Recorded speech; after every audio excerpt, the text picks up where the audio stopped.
Gautam Buddha story 1, जीवन में सब्र का महत्व। ये कहानी बहुत ही पुरानी है।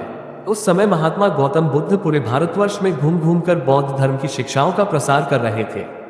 धर्म प्रचार के सिलसिले में वे अपने कुछ अनुयायियों के साथ एक गांव में घूम रहे थे। काफी देर तक भ्रमण करते रहने से उन्हें बहुत प्यास लग गई थी।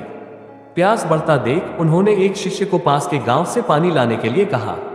शिष्य जब गांव में पहुंचा तो उसने देखा कि वहां एक छोटी सी नदी बह रही है, जिसमें काफी लोग अपने वस्त्र साफ कर रहे थे और कई अपने गायों को नहला रहे थे। इस कारण नदी का पानी काफी गंदा हो गया था। शिष्य को नदी के पानी का ये हाल देख लगा कि गुरुजी के लिए ये गंदा पानी ले जाना उचित नहीं होगा। इस तरह वह बिना पानी के ही वापस आ गया। लेकिन इधर गुरुजी का तो प्यास से गला सूखा जा रहा था, इसलिए पुनः उन्होंने पानी लाने के लिए दूसरे शिष्य को भेजा। इस बार वह शिष्य उनके लिए मटके में पानी भर कर लाया। ये देख महात्मा बुद्ध थोड़ा आश्चर्यचकित हुए। उन्होंने शिष्य से पूछा, गांव में बहने वाली नदी का पानी तो गंदा था, फिर ये पानी कहां से लाए? शिष्य बोला, हाँ गुरुजी, उस नदी का जल सही में बहुत गंदा था, परंतु जब सभी अपना कार्य खत्म करके चले गए तब मैंने कुछ देर वहां ठहर कर पानी में मिली मिट्टी के नदी के तल में बैठने का इंतजार किया। जब मिट्टी नीचे बैठ गई तो पानी साफ हो गया, वही पानी लाया हूँ। महात्मा बुद्ध शिष्य का यह उत्तर सुनकर बहुत खुश हुए तथा अन्य शिष्यों को एक शिक्षा दी कि हमारा जीवन भी नदी के जल जैसा ही है। जीवन में अच्छे कर्म करते रहने से यह हमेशा शुद्ध बना रहता है, परंतु अनेकों बार जीवन में ऐसे भी क्षण आते हैं जब हमारा जीवन दुख और समस्याओं से घिर जाता है। ऐसी अवस्था में जीवन समान यह पानी भी गंदा लगने लगता है। मित्रों, इसलिए हमें जीवन में द्वैत और बुराइयों को देखकर अपना साहस नहीं खोना चाहिए और धैर्य रखना चाहिए। गंदगी समान ये समस्याएं स्वयं ही धीरे धीरे खत्म हो जाती है। गौतम बुद्धा स्टोरी 2, अपने दुखों का कारण आप ही है। एक समय की बात है, भगवान बुद्ध एक नगर में घूम रहे थे।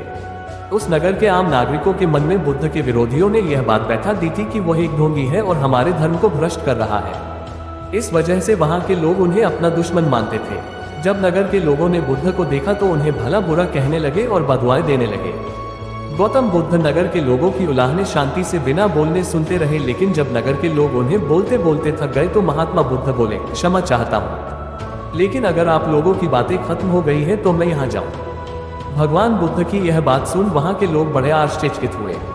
वही खड़ा एक आदमी बोला, ओ भाई, हम तुम्हारा गुणगान नहीं कर रहे हैं, हम तो तुम्हें गालियां दे रहे हैं। क्या इसका तुम पर कोई असर नहीं होता? बुद्ध बोले, आप सब मुझे चाहे जितनी गालियां दो, मैं उन्हें लूंगा ही नहीं। आपके गालियां देने से मुझ पर कोई असर नहीं पड़ता जब तक कि मैं उन्हें स्वीकार नहीं करता। बुद्ध आगे बोले, और जब मैं इन गालियां को लूंगा ही नहीं तो ये कहाँ रह जाएगी? निश्चित ही आपके पास। मित्रों, बुद्ध के जीवन का ये छोटा सा प्रसंग हमारे जीवन में एक नया परिवर्तन ला सकता है, क्योंकि बहुत से लोग अपने दुखों का कारण दूसरों को मानते हैं, जो कि अच्छी बात नहीं है। ऐसा कर हम स्वयं के लिए गड्ढा खोद रहे होते हैं। ये सब हम पर निर्भर है कि हम लोगों के नेगेटिव बातों को कैसे लेते हैं, उन्हें स्वीकार कर रहे हैं या नकार रहे हैं। गौतम बुद्धा स्टोरी 3, इस दुनिया में कोई गरीब नहीं। एक समय की बात है, भगवान गौतम बुद्ध एक गांव में धर्म सभा को संबोधित कर रहे थे। लोग अपनी विभिन्न परेशानियों को लेकर उनके पास जाते और उसका हल लेकर खुशी खुशी वहां से लौटते। उसी गांव के सड़क के किनारे एक गरीब व्यक्ति बैठा रहता तथा महात्मा बुद्ध के उपदेश शिविर में आने जाने वाले लोगों को बड़े ध्यान से देखता। उसे बड़ा आश्चर्य होता कि लोग अंदर तो बड़े दुखी चेहरे लेकर जाते हैं, लेकिन जब वापस आते हैं तो बड़े खुश और प्रसन्न दिखाई देते हैं। उस गरीब को लगा कि क्यों न वो भी अपनी समस्या को भगवान के समक्ष रखे। मन में यह विचार लिए वह भी महात्मा बुद्ध के पास पहुंचा। लोग पंक्तिबद्ध खड़े होकर अपनी समस्या को बता रहे थे। जब उसकी बारी आई तो उसने सबसे पहले महात्मा बुद्ध को प्रणाम किया और फिर कहा, भगवान, इस गांव में लगभग सभी लोग खुश और समृद्ध हैं, फिर मैं ही क्यों गरीब हूँ? इस पर उन्होंने मुस्कुराते हुए कहा, तुम गरीब और निर्धन इसलिए हो क्योंकि तुमने आज तक किसी को कुछ दिया ही नहीं। इस पर वह गरीब व्यक्ति बड़ा आश्चर्यचकित हुआ और बोला, भगवान, मेरे पास भला दूसरों को देने के लिए क्या होगा? मेरा तो स्वयं का गुजारा बहुत मुश्किल से हो पाता है। लोगों से भीख मांगकर अपना पेट भरता हूँ। भगवान बुद्ध कुछ देर शांत रहे, फिर बोले, तुम बड़े अज्ञानी हो।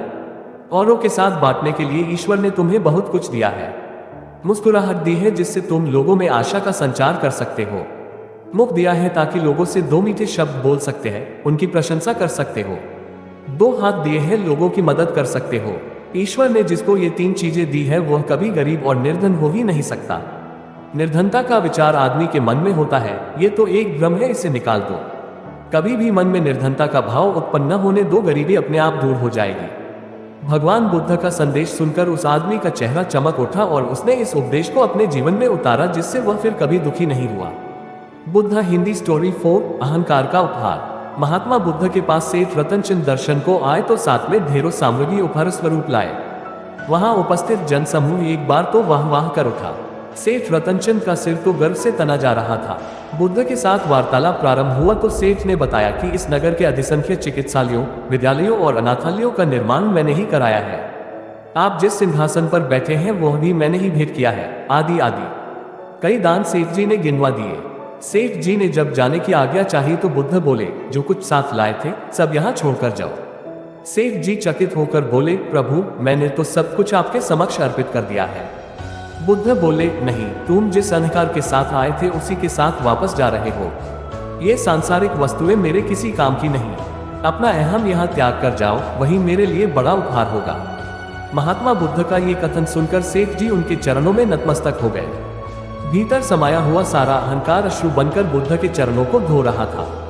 बुद्ध स्टोरी 5 महत्वपूर्ण दान। भगवान बुद्ध एक पेड़ के नीचे चबूतरे पर बैठे हुए थे।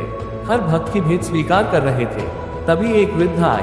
उसने कांपती आवाज में कहा, भगवान मैं बहुत गरीब हूँ, मेरे पास आपको भेंट देने के लिए कुछ भी नहीं है। हाँ, आज एक आम मिला है, मैं इसे आधा खा चुकी थी, तभी पता चला कि तथागत आज दान ग्रहण करेंगे, अतः मैं यह आम आपके चरणों में भेंट करने आई हूँ, कृपा कर इसे स्वीकार करें। गौतम बुद्ध ने अपनी अंजलि पात्र में वह आधा आम प्रेम और श्रद्धा से रख दिया, मानो कोई बड़ा रत्न हो। वृद्धा संतुष्ट भाव से लौट गई। वहां उपस्थित राजा ये देखकर चकित रह गया। उसे समझ नहीं आया कि भगवान बुद्ध वृद्धा का जूठा आम प्राप्त करने के लिए आसन छोड़कर नीचे तक हाथ पसार कर क्यों आए। पूछा, भगवान इस वृद्ध में और इसकी भेंट में क्या ऐसी विशेषता है। बुद्ध मुस्कुराकर बोले, राजन इस वृद्धा ने अपनी संपूर्ण संचित पूंजी मुझे भेंट कर दी, जबकि आप लोगों ने अपनी संपूर्ण संपत्ति का केवल एक छोटा भाग ही मुझे भेंट किया है। दान के अहंकार में डूबे हुए बग्घी पर चढ़कर आए हो। वृद्धा के मुख पर कितनी करुणा और कितनी नम्रता थी। युगों युगों